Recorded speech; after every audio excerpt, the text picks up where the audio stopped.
मान्यता है कि पितृपक्ष के दिनों में हमारे पूर्वज जिनका देहांत हो चुका होता है वो सभी सूक्ष्म रूप में पृथ्वी पर आते हैं। ये सभी अपने जीवित परिजनों के तर्पण को स्वीकार करते हैं। इस दौरान पितरों के लिए पिंडदान किया जाता है। लोग अपने पितरों के लिए श्रद्धा और प्रेम से श्राद्ध करते हैं। इन दिनों में पिंडदान, तर्पण, हवन और अन्नदान मुख्य रूप से किए जाते हैं। ये दिन पितरों को समर्पित होते हैं। श्रद्धा से किया गया कर्म श्राद्ध कहलाता है। और इनसे जुड़ी कुछ एक पौराणिक कथाएं हैं जिनके बारे में आज हम आपको बताएंगे। नमस्कार दोस्तों, स्वागत है आपका हमारे चैनल वन स्टॉप स्टोरीज में। पितृपक्ष की पौराणिक कथा के अनुसार जोगे तथा भोगे दो भाई थे। दोनों अलग अलग रहते थे। जोगे धनी था और भोगे निर्धन। दोनों में परस्पर बड़ा प्रेम था। जोगे की पत्नी को धन का अभिमान था, किंतु भोगे की पत्नी बड़ी सरल हृदय थी। पितृपक्ष आने पर जोगे की पत्नी ने उससे पितरों का श्राद्ध करने के लिए कहा, तो जोगे इसे व्यर्थ का कार्य समझकर टालने की चेष्टा करने लगा। किंतु उसकी पत्नी समझती थी कि यदि ऐसा नहीं करेंगे तो लोग बातें बनाएंगे। फिर उसे अपने मायके वालों को दावत पर बुलाने और अपनी शान दिखाने का यह उचित अवसर लगा। वह बोली, शायद आप मेरी परेशानी की वजह से ऐसा कह रहे हैं, किंतु इसमें मुझे कोई परेशानी नहीं होगी। मैं भोगे की पत्नी को बुला लूंगी, हम दोनों मिलकर सारा काम कर लेंगे। फिर उसने जोगे को अपने पीहर न्योता देने के लिए भेज दिया। दूसरे दिन उसके बुलाने पर भोगे की पत्नी सुबह सवेरे आकर काम में जुट गई। उसने रसोई तैयार की, अनेक पकवान बनाए। फिर सभी काम निपटाकर अपने घर आ गई। आखिर उसे भी तो पितरों का श्राद्ध तर्पण करना था। शीघ्र ही दोपहर हो गई। पितर भूमि पर उतरे। जोगे भोगे के पितर पहले जोगे के यहाँ गए तो क्या देखते हैं कि उसके ससुराल वाले वहाँ भोजन पर जुटे हुए हैं।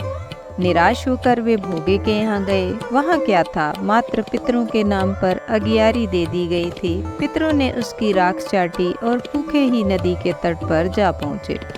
थोड़ी देर में सारे पितर इकट्ठे हो गए और अपने अपने यहाँ के श्राद्धों की बड़ाई करने लगे। जोगे भोगे के पितरों ने भी अपनी आप बीती सुनाई। फिर वे सोचने लगे, अगर भोगे समर्थ होता तो शायद उन्हें भूखा न रहना पड़ता, मगर भोगे के घर में तो 2 जून की रोटी भी खाने को नहीं थी। यही सब सोचकर उन्हें भोगे पर दया आ गई। अचानक वे नाच नाच कर गाने लगे, भोगे के घर धन हो जाए, भोगे के घर धन हो जाए। सांझ होने को हुई। भोगे के बच्चों को भी खाने को कुछ नहीं मिला था। उन्होंने माँ से कहा, माँ भूख लगी है। तब उन्हें टालने की गरज से भोगे की पत्नी ने कहा, जाओ आंगन में हांडी रखी है, उसे जाकर खोल लो और जो कुछ मिले बांट कर खा लेना। बच्चे वहां पहुंचे तो क्या देखते हैं, हांडी मोहरों से भरी पड़ी है। वे दौड़े दौड़े माँ के पास पहुंचे और उसे सारी बात बताई। आंगन में आकर भोगे की पत्नी ने यह सब कुछ देखा तो वह भी हैरान रह गई। इस प्रकार भोगे भी धनी हो गया, मगर धन पाकर वह घमंडी नहीं हुआ। दूसरे साल का पितृपक्ष आया। श्राद्ध के दिन भोगे की स्त्री ने 56 प्रकार के व्यंजन बनाए। विधि विधान से पहले कौवे, कुत्ते और गाय को खिलाया। फिर ब्राह्मणों को भोजन कराया। दक्षिणा दी। जेठ जेठानी को सोने चांदी के बर्तनों में भोजन कराया। इससे पितर बड़े प्रसन्न तथा तृप्त हुए और खुशी खुशी आशीर्वाद देकर अपने धाम लौट गए। शास्त्र भी यही कहते हैं कि पितृ बड़े ही दयालु और कृपालु होते हैं। वह अपने पुत्र पौत्रों से पिंडदान व तर्पण की इच्छा भी इसीलिए रखते हैं ताकि मन भरकर उन्हें आशीर्वाद दे सकें। श्राद्ध का भोग तैयार होने पर पहले कौवे का हिस्सा निकालने के पीछे की कहानी भी अत्यंत रोचक है। आमतौर पर जब भी घर की छत पर कौवा आता है तो उसे भगा दिया जाता है, क्योंकि छत पर कौवे का आना और बोलना अशुभ माना गया है। लेकिन पितृपक्ष में लोग कौवे का बेसब्री से इंतजार करते हैं और उसे भोजन कराते हैं।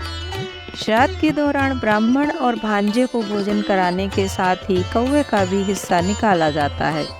कहते हैं कि कौवे को भोजन कराने के बाद श्राद्ध कर्म पूरा होता है और पितरों की आत्मा को शांति मिलती है। पौराणिक मान्यताओं के अनुसार पितृपक्ष में पितर कौवे के संदेशवाहक के रूप में धरती पर आते हैं।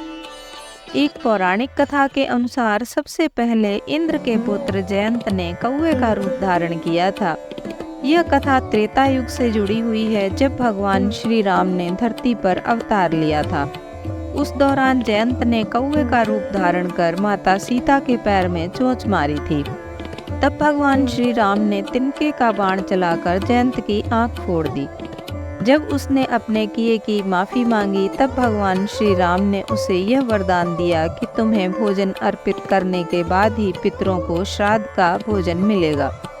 तभी से श्राद्ध में कौओं को भोजन कराने की परंपरा चली आ रही है। यही कारण है कि पितृपक्ष में श्राद्ध करते समय कौओं को पहले भोजन कराया जाता है। पितृपक्ष में कौओं को ना तो मारा जाता है और ना ही किसी भी रूप से सताया जाता है। यदि कोई व्यक्ति ऐसा करता है तो उसे पितरों के श्राप के साथ साथ अन्य देवी देवताओं के क्रोध का भी सामना करना पड़ता है और उन्हें जीवन में कभी भी किसी भी प्रकार की कोई सुख और शांति प्राप्त नहीं होती। आज की जानकारी अच्छी लगी हो तो लाइक, कमेंट एंड शेयर करें। मैं आपसे फिर मिलती हूँ किसी अन्य कहानी या जानकारी के साथ।